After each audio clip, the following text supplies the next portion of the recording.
The morning of my clinic's 35th anniversary, I almost walked in through the front door. I don't know what made me pause. Maybe it was the cold, that particular kind of March cold we get in Halifax that cuts right through your coat no matter how thick it is. Maybe it was something else. I stood on the sidewalk with my key in my hand, looking up at the sign I'd put there myself in 1989, and something just felt wrong. The lights on the second floor were on. They shouldn't have been. My office manager didn't come in until 8:30, and it was barely 7. I was still standing there, trying to talk myself out of the unease, when Gord appeared at the side of the building. Gord had been our maintenance man for 11 years. Quiet, reliable, the kind of man who fixed the broken radiator in exam room 3 before I even knew it was broken. He saw my face and walked straight toward me, and when he got close enough, he lowered his voice. "Dr. Whitfield," he said, "don't go in the front. Come around to the supply entrance, please." I looked at him. He wasn't a dramatic man. He had never once in 11 years asked me for anything. "What's happening?" I said. "I'll explain inside, but not here." I followed him around to the alley at the back of the building, through the supply entrance we used for medical deliveries, past the storage room where we kept the spare equipment. He let us in with his key, and we stood in the hallway, and he looked at me for a long moment before he spoke. "I came in early to fix the thermostat in room 2, he said. "Before I went upstairs, I heard voices in the conference room. The door wasn't closed all the way. I waited. It was Warren," he said, "and someone I didn't recognize. They were talking about the clinic, about your retirement plan. He stopped and looked at the floor. "Dr. Whitfield, they were talking about how to get you out. My name is Diane Whitfield. I'm 63 years old, and I built Whitfield Family Practice from nothing. In 1989, I was 30 years old, fresh out of residency, newly married, and convinced that Dartmouth, Nova Scotia needed a family practice clinic that actually stayed open past 5 o'clock on Fridays. My husband thought I was being optimistic. He was right about that. But 35 years later, the clinic had 7 physicians, a full nursing staff, a physiotherapy annex we'd added in 2011, and more patients on our roster than any independent practice in HRM. We had 3 generations of families coming through those doors, grandmothers who'd been patients since the beginning, bringing in their grandchildren now. I had earned every single thing in that building. Warren had been with me for 9 years. He was my clinic director, not a physician himself, but brilliant with operations, with billing, with staff management. He had a way of handling things that made me feel like I could finally step back a little. I was thinking about retirement. I had been thinking about it for 2 years, quietly, in the way you think about something you're not quite ready to say out loud. Warren knew. I had told him in confidence that I was considering stepping back by the time I turned 65. I trusted him the way you trust someone who has never given you a reason not to. I told Gord to stay where he was. I walked down the hall, slowly, in my winter boots that I hadn't taken off yet, and I stopped outside the conference room. The door was open 3 inches. "She's already half checked out," Warren was saying. "She talks about the retirement constantly. We push the transition paperwork through before the anniversary celebration, and by the time she's paying attention to anything else, it's done. And the board?" The other voice was male. I didn't recognize it. "The board does what I tell them. The board does. She doesn't know half of what's been restructured in the past 18 months. The incorporation changes, the property arrangement. She signed things, but she didn't read them. She trusted me." There was a pause. "So you're saying she doesn't actually own the building anymore?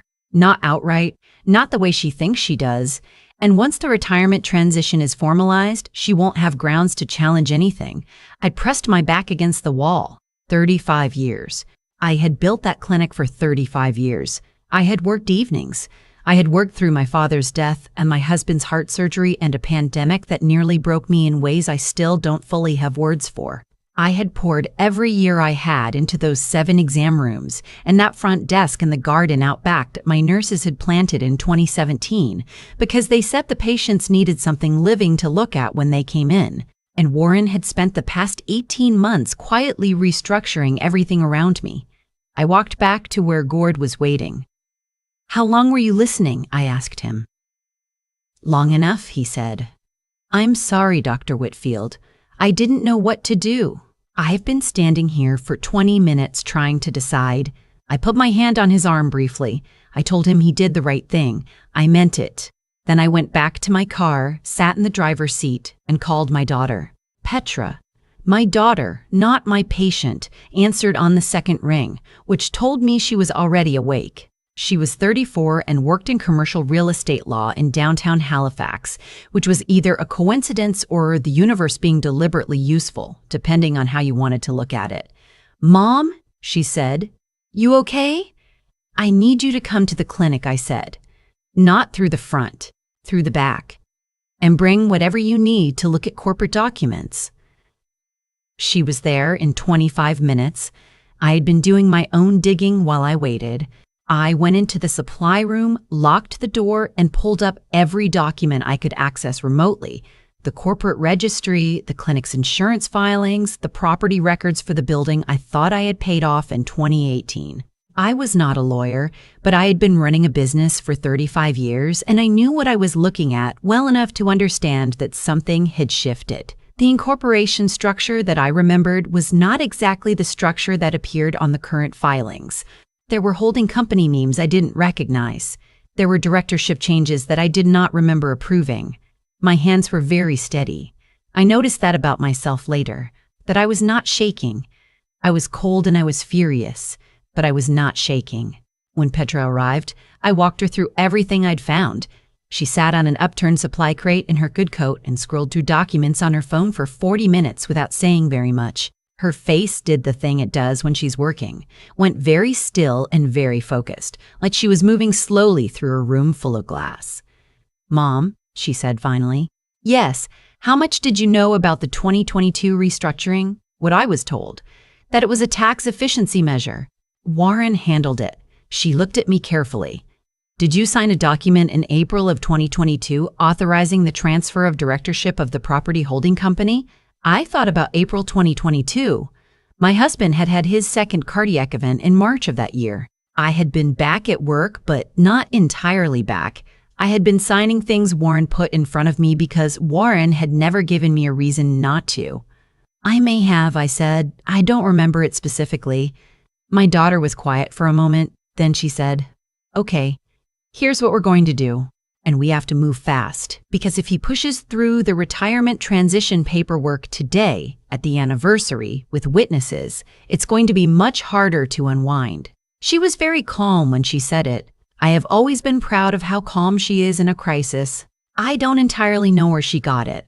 Her father would say she got it from me. I would say I have no idea. She made 3 phone calls in the next hour.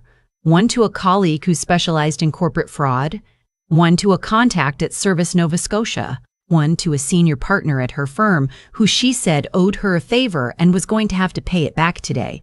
Then she looked at me and said, "We have until tonight." The anniversary celebration was scheduled for 7 o'clock that evening in the clinic's main reception area. 35 years. I had been planning it for 3 months. There were going to be longtime patients, staff members, a few local politicians who had known the clinic since the beginning. Warren had helped me plan every detail of it. I went through the rest of the morning as normally as I could manage. I went in through the front door at 9, hung up my coat, smiled at the front desk staff, drank my coffee.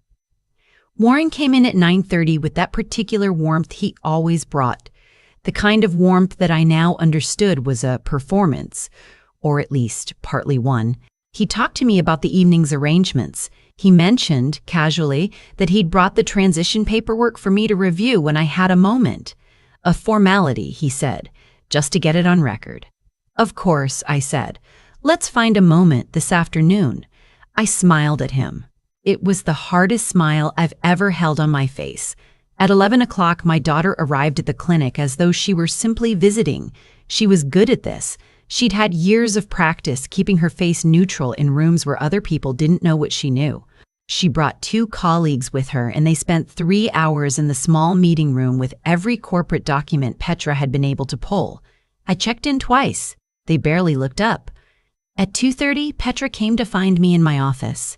She sat across from my desk in the same chair my patient sat in when I delivered difficult news, and she laid out what they'd found. The restructuring in 2022 had transferred directorship of the holding company that technically owned the clinic building to an entity that Warren effectively controlled.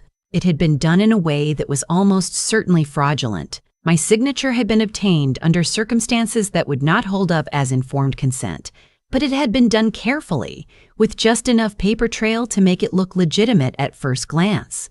Over the following 18 months, Warren had also been quietly redirecting a portion of the clinic's billing revenue to administrative service fees charged by a company he had set up. Not enough to be obviously visible. Enough over time to be significant. How significant? I asked. Petra named a number. I sat with it for a moment. He was going to use the anniversary celebration, she said.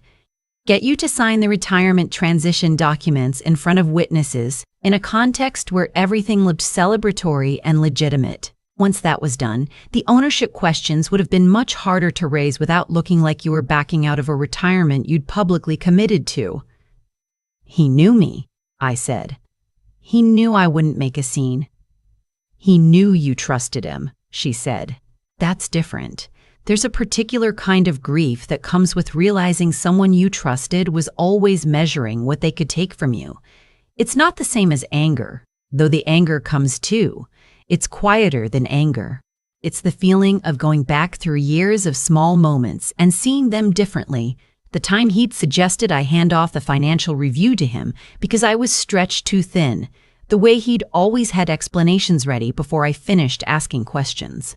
The warmth that never quite extended to genuine transparency about anything that mattered. The deference had been a strategy. I understood that now. At 4 o'clock, my daughter's colleague placed a call to the RCMP Commercial Crime Unit. I had already spoken, briefly, with my board chair, a woman named Odette, who had been with me since year 3 and who listened to everything I told her in absolute silence and then said, "Tell me what you need me to do." The clinic board met at 5:30. Not all of them, the ones I knew and trusted. Odette had made 3 calls of her own. By the time we sat down, the picture that emerged was that Warren had been more careful with the board than I'd realized, managing information, keeping certain discussions out of formal minutes. But there were 2 board members who had questions they'd never asked because they hadn't wanted to overstep. Hearing now that they weren't the only ones, they were willing to talk. At 6:15, Warren arrived to help set up for the celebration. He found me in the reception area. I was arranging flowers on the table near the window, something I had done myself every anniversary because I liked the ritual of it. "Everything okay?" he said. "Everything's fine," I said. "Actually, Warren, I need to talk to you before people arrive. Can you come to my office?" He followed me down the hall. My daughter was waiting inside. So was her colleague. So was a representative from the RCMP, which Warren did not see until he was already through the door. I'll say this much about that moment. He didn't try to deny it immediately. He looked at the faces in the room and he went very still, and I could see him calculating the way he always calculated, looking for the angle. But there wasn't one. Petra's colleague had spent 3 hours closing the angles. He tried one thing. He looked at me directly and said, "Diane, after everything we've built together, you didn't build this," I said. "I did. For 35 years. I went back out to the reception area and I greeted my guests. The celebration went on. I want to be clear about that because it matters to me that it did. 35 years is 35 years regardless of what was happening in my office down the hall. Longtime patients came. My nursing staff, most of whom had been with me for over a decade, were there with their partners, and in one case their children. Odette gave a speech that made me cry a little, which I usually try not to do in front of the staff, but it was that kind of evening. At 9 o'clock, after the last guests had gone, Gord was locking up the supply entrance. I found him in the hallway and I shook his hand properly and I told him that what he did that morning had saved everything. He looked a little embarrassed, the way he always does when I thank him for anything. "I just didn't think it was right," he said. "What they were planning." "No," I said. It wasn't. The months that followed were not simple. I'm not going to pretend that calling in the fraud investigators and unwinding 18 months of corporate restructuring was a clean or quick process. It wasn't. There were depositions. There were lawyers' fees that I am still working through. The property question took 4 months to resolve, and there were 3 weeks in there when I genuinely wasn't certain how it would land. Warren was eventually charged under the Criminal Code of Canada, fraud over $5,000, breach of trust, and several related counts. I won't know for some time how the criminal proceedings will conclude. The civil case is separate. What I can tell you is that the clinic is still mine. The building is still mine. The sign on the front that I put there in 1989 is still there, and it still says what I built.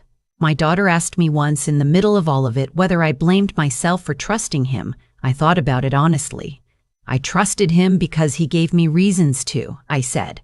What he did with that trust is on him, not me. She nodded. She didn't tell me I was right, which is one of the things I love about her. She just nodded, the way she does when she thinks you've said something true.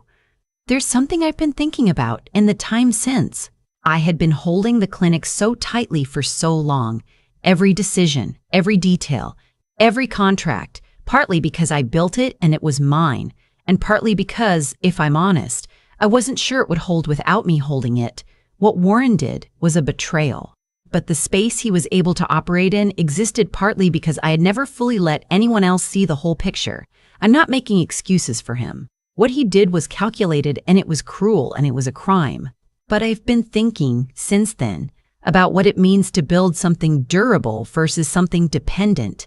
I've started including my clinic manager, a woman named Adela, who has been with me 6 years and whose judgment I've never had caused a doubt in the financial reviews. I brought on a second board member who has corporate governance experience. I asked Petra to set up a quarterly review structure. It turns out, possible to trust people without abandoning the structures that make trust safe. I turned 64 this past January. The retirement is still somewhere in the future. Closer now than it was, but not yet.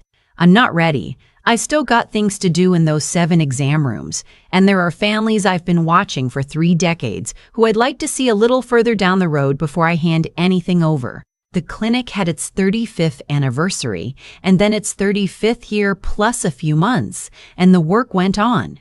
My nurses planted new flowers in the back garden this spring, lupins this time, because Adela said the patients needed more color. I kept the clinic. I kept the work. I kept the 35 years. Sometimes I think about that morning in March, standing on the sidewalk with my key in my hand. Something just slightly wrong in the light above the door. I think about the fact that I almost ignored it. I almost walked right in. I'm glad I didn't. If you found yourself standing outside that door, if you'd spent decades building something and someone whispered that something was wrong, I want to know what you would have done. Would you have walked in anyway, told yourself you were being dramatic, or would you have followed the feeling? Tell me in the comments. I read everyone. I've had a lot of time to think about what actually allowed what happened to happen, not who. I know who. Warren made his choices deliberately, over a long period of time, with full awareness of what he was doing. That part is clear, but I've been sitting with the other question, the one that's harder to ask. What was it in me that made the space for it?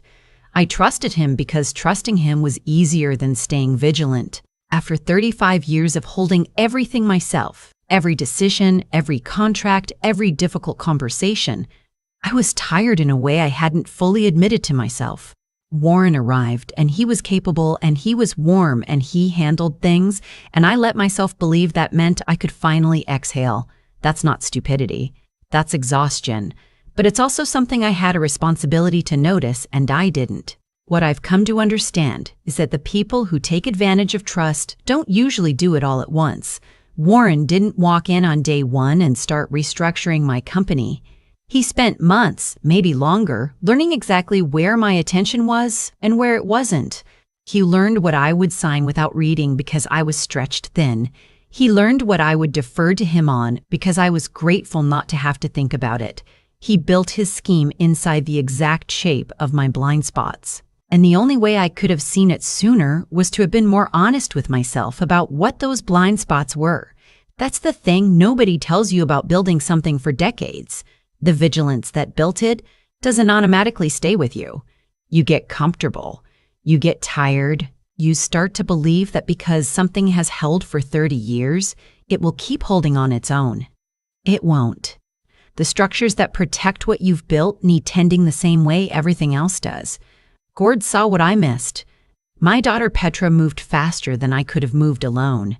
Odette held the board together when it could have fractured. None of that was luck. All of those people had earned the right to be trusted through years of small, consistent actions, and I had simply never given them the full picture to work with. That was on me. What I try to carry forward from all of it is this. Integrity isn't just about what you do. It's about what you stay awake to. Warren lacked integrity in the most fundamental sense. He saw an opportunity to take what someone else had built, and he took it methodically over years. But integrity also requires me to stay honest about my own limits, my own fatigue, my own tendency to hand the wheel to someone else when I'm not watching the road. Those are not the same failure, but they are both failures of attention. The clinic is still mine, 35 years later, and it is still mine. I intend to keep it that way, not by holding it so tightly that no one else can breathe, but by staying awake, by asking the questions, by trusting the people who have shown me over and over that they deserve it, and by never again confusing someone's warmth for their character. He was sitting on the front steps of my condo building when I pulled into the parking lot. It was just after 7 in the evening, still light out the way it stays light in Edmonton in June, and I almost didn't recognize him at first because I wasn't expecting him there. Then I saw the duffel bag, and the backpack beside it, and my grandson, who was 4 years old, asleep against my son's shoulder with his little sneakers still on. I turned off the car and sat there for a moment. My son looked up and saw me. He didn't wave. He just looked at me with that expression I hadn't seen on his face since he was about 9 years old and had broken something and was trying to figure out how much trouble he was in. I got out of the car. "She changed the alarm code," he said, "and the locks. I got home from work and my key didn't work. She won't answer the phone." I looked at him. I looked at my grandson, still sleeping, his mouth slightly open. I looked at the 2 bags on the steps beside them. "Get in," I said. "We'll talk inside." I want to be clear about something before I go further, because it matters for everything that came after. I am 63 years old. I spent 22 years as a contract specialist with the provincial government here in Alberta, and after I retired 8 years ago, I took on private consulting work, mostly for small businesses navigating commercial lease disputes and property agreements. I am not a lawyer. I want to be precise about that. But I understand contracts. I understand what they say and what they don't say. And I understand what happens when someone decides to act as though a legal document means something other than what it actually says. The house my son lived in was purchased jointly. His name and his wife's name were both on the title, registered through Land Titles Alberta. He had contributed 60% of the down payment from money he had saved before they married. They had a joint mortgage. The house, in every legal sense, was as much his as it was hers. His wife's mother, who had been staying with them for the past 3 weeks to help after a minor surgery, had apparently decided that the separation meant her daughter now owned the house outright and that my son's access to it could simply be revoked. That is not how property law works in this province. It is not how it works anywhere in this country. But I am getting ahead of myself. His name is Brendan. He is 34 years old, and he works as a site supervisor for a mid-sized construction company out of Sherwood Park. He is steady and quiet and not the kind of person who escalates things. That is both his greatest quality and, occasionally, a problem, because there are moments in life when you need to escalate things. His wife, and I will call her his wife because they are still legally married, separation or not, is a woman named Jolene. I had known Jolene for 6 years by the time this happened. She was not a bad person. I want to say that plainly. She and Brendan had been struggling for about 18 months, and the separation, when it came, was not a surprise to me. but I had watched her become someone I didn't fully recognize over those last few months, and I think some of that had to do with the fact that her mother had been in her ear almost constantly since Christmas. Her mother is a woman I will call simply what she is, my son's mother-in-law. I will not use her name because I have no interest in making this more personal than it needs to be. What I will say is that she is the kind of woman who confuses confidence with knowledge. She speaks with great authority about things she does not fully understand, and people who don't know better tend to believe her. She had told Jolene that because the separation had been initiated, Jolene had the right to secure the matrimonial home. She had told her to change the locks and the alarm code before Brendan got home from work. She had told her that this would force him to go through a lawyer to get back in, and that this would give Jolene leverage. I found all of this out later.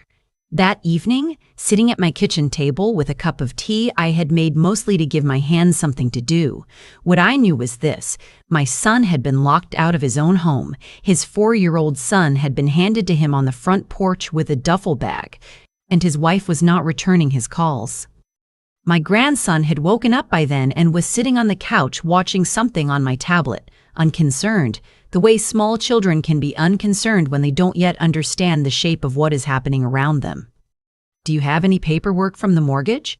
I asked. "In your email, anything like that?" Brendan nodded. "Everything's in my email." "And the title document. Do you know if you have a copy?" "I think so. I'd have to look." "Look tonight," I said. "I want to see the exact wording of what you signed." He was quiet for a moment. He had his hands wrapped around his own mug and he was staring at the table. "She's allowed to do this, isn't she?" he said. It wasn't really a question. He said it the way people say things when they have already decided the answer and the answer is bad. "No," I said, "she is not." He looked up. "In Alberta," I said, "both spouses have equal rights to possession of the matrimonial home during a separation.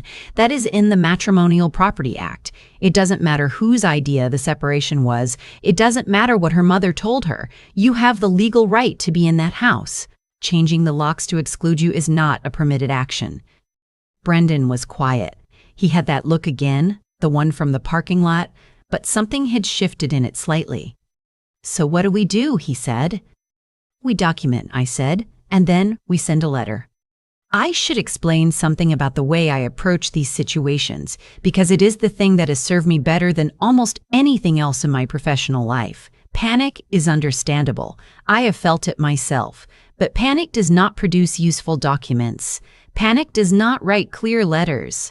Panic picks up the phone and says things that can later be used in a family court proceeding.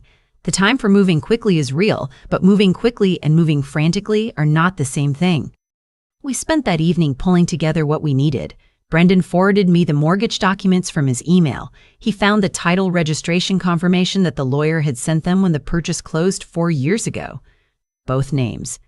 Clear as anything, I made notes. I looked up the specific sections of the Matrimonial Property Act I wanted to reference. I pulled up the Alberta Court's website and looked at the procedural options for what is called an urgent application for interim possession. I didn't sleep much that night, but not because I was worried. I was working. The next morning, I sat down and wrote a letter. It was addressed to Jolene, with a copy noted for her mother, since her mother had apparently appointed herself the decision-maker in this situation. It was 2 pages. It referenced the specific sections of the Act. It outlined clearly that Brendan's exclusion from the matrimonial home was not legally supported, that the changing of locks constituted an improper denial of his right to possession, and that he intended to return to the property within 48 hours with or without her cooperation. It noted that if she chose not to facilitate his reentry, the next step would be an emergency application to the Court of King's Bench of Alberta for an order restoring his access, and that the legal costs of that application would become part of the matrimonial proceedings. It was not a threatening letter. It was an informative one. There is a difference, and the difference matters. I had Brendan review it. I told him clearly that I was not a lawyer and that if this went further, he needed to retain one. But I also told him that this letter on its own often accomplishes what a first step needs to accomplish, because most people who act without knowing the law will adjust their behavior the moment they realize someone on the other side does know it. We sent it by email for speed and had a physical copy couriered to the house so there would be no question of receipt. Then we waited. My grandson spent the day with me. We made pancakes in the morning, the kind with blueberries, and he ate 4 of them and asked me if we could watch a movie about trains, and we did. He was perfectly happy. Children that age can be in the middle of something enormous and still want pancakes and trains, and I think there is something important in that, something that keeps you grounded when you might otherwise float away into the worry of it all. Brendan went to work. He said he needed to, and I didn't argue. Working keeps the hands busy and the mind from running ahead of itself. By 2:30 in the afternoon, Jolene had responded. The email was short. She said she had spoken with a lawyer. She said she understood that she may have been given some incorrect information. She said she was willing to have Brendan's key code reinstated and to discuss a more formal interim arrangement through their respective lawyers. It was not an apology, but it was what it needed to be. Brendan was back in his home by 6 o'clock that evening. I want to say something here because this is the part that some people find strange. I did not feel triumphant when I read that email. I felt tired, actually, in the way you feel tired after something that required more from you than it should have. Because none of this should have happened. My son should not have been sitting on my front steps with a sleeping 4-year-old and 2 bags of his things. His mother-in-law should not have been making legal pronouncements. She was not qualified to make. The whole situation was the product of bad information delivered with great confidence to someone who was already frightened and upset and looking for a way to feel in control. I have seen this before, not in my family, but in the work I did for 22 years. People confuse certainty with correctness. They confuse a loud voice with authority. And then someone ends up sitting on a set of steps at 7 in the evening with a sleeping child, because the person who was supposed to protect them handed them misinformation wrapped in conviction. What I know is this. Brendan found a family lawyer the following week. He told her what had happened and she confirmed everything I had outlined in the letter. She also told him, gently but clearly, that the next year was going to be difficult and that the most important thing he could do was document everything and keep the communication between himself and Jolene, not through third parties who had their own interests in the outcome. He listened. That is the part I am most proud of. He did not call Jolene's mother to argue. He did not send a second letter demanding an apology. He went home, he made dinner for his son, and he started the work of figuring out what came next. That's harder than it sounds. When you have been wronged, especially when you have been wronged by someone who acted out of carelessness rather than cruelty, the impulse to make them understand what they did is real. It sits in your chest. You want the record corrected. You want the person who handed out that bad information to have to face what it produced. But that is not what protects the child. That is not what gets you through the next 12 months with your finances intact and your parenting relationship functional. What does that is keeping your focus exactly where it belongs. I am telling this story because of something Brendan said to me about 2 weeks after it happened.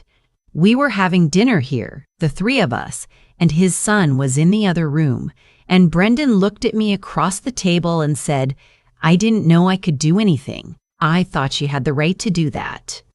That's the part that stays with me. He thought he had no recourse. He sat on those steps, and he thought he had lost something he couldn't get back because someone with no legal training had told someone he loved that it was already decided, and he had believed it. I think about how many people are sitting on those steps right now. Not literally, but in the way he was, believing that something has been decided that hasn't been decided. Believing that they have no options because someone told them clearly and confidently that they didn't. The law in this country is not always on your side. I am not naive about that, but it is more often on your side than you think, particularly when it comes to the home you bought and paid for and share your name on the title of. The Matrimonial Property Act exists for exactly this reason. It exists because in a separation, both parties are frightened, and frightened people do things that need to be checked by something sturdier than fear.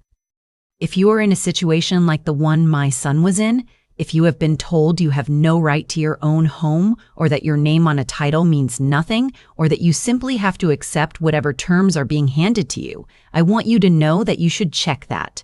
Not because I am telling you the answer is always what you hope it is, but because you deserve to know what the actual answer is, not the one that was most convenient for someone else to give you. In Alberta, if you want to know more about your rights in a matrimonial property situation, the Alberta Courts website has plain language guides, and Legal Aid Alberta offers summary advice services if you're not sure whether you need full legal representation. There are also duty counsel services in most courthouses who can answer basic procedural questions. You do not have to figure this out alone. My son knew that because I happened to be there and I happened to have spent 2 decades reading contracts for a living, and I happened to be driving into that parking lot at 7 in the evening when he had run out of ideas. But that was luck. You shouldn't need luck. You should know that the help exists before you're sitting on the steps. He's doing all right now, for what it's worth. It has been hard in the ways that separations are always hard. His son spends half the week with each of them, and the handoffs are still a little stiff, but they are not unfriendly. Jolene and I have not spoken much, and that is probably for the best for now. Her mother has not been mentioned. What I have is this: a Thursday dinner every other week, the 3 of us, with blueberry pancakes sometimes even when it isn't breakfast time, because my grandson decided he liked them at any hour, and I saw no reason to argue with him about it. Some things you hold on to, that's one of mine.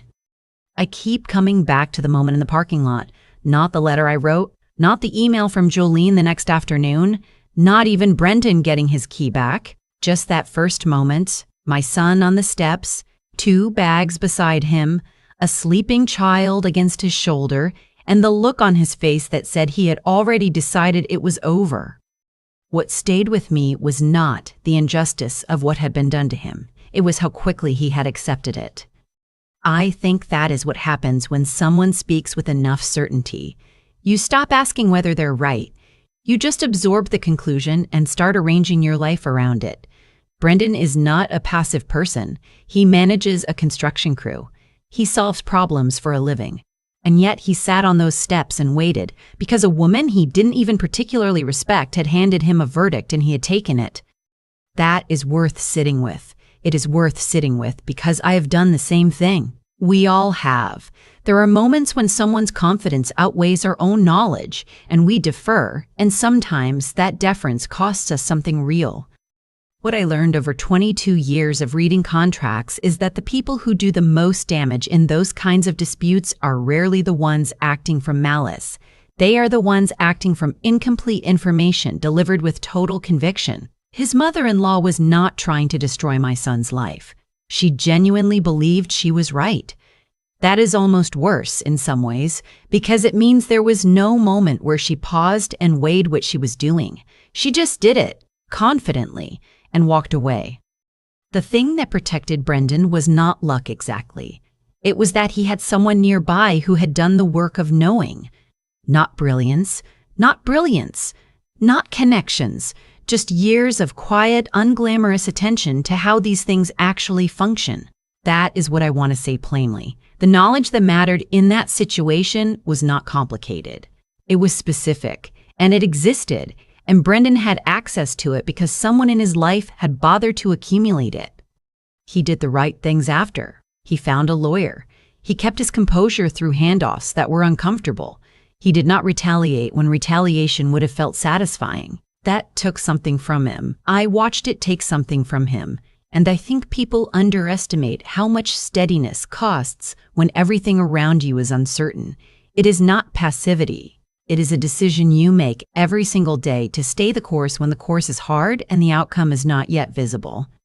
I think about Noah eating pancakes at my kitchen table, completely unbothered, because the adults around him had managed on this particular occasion to handle the thing that needed handling.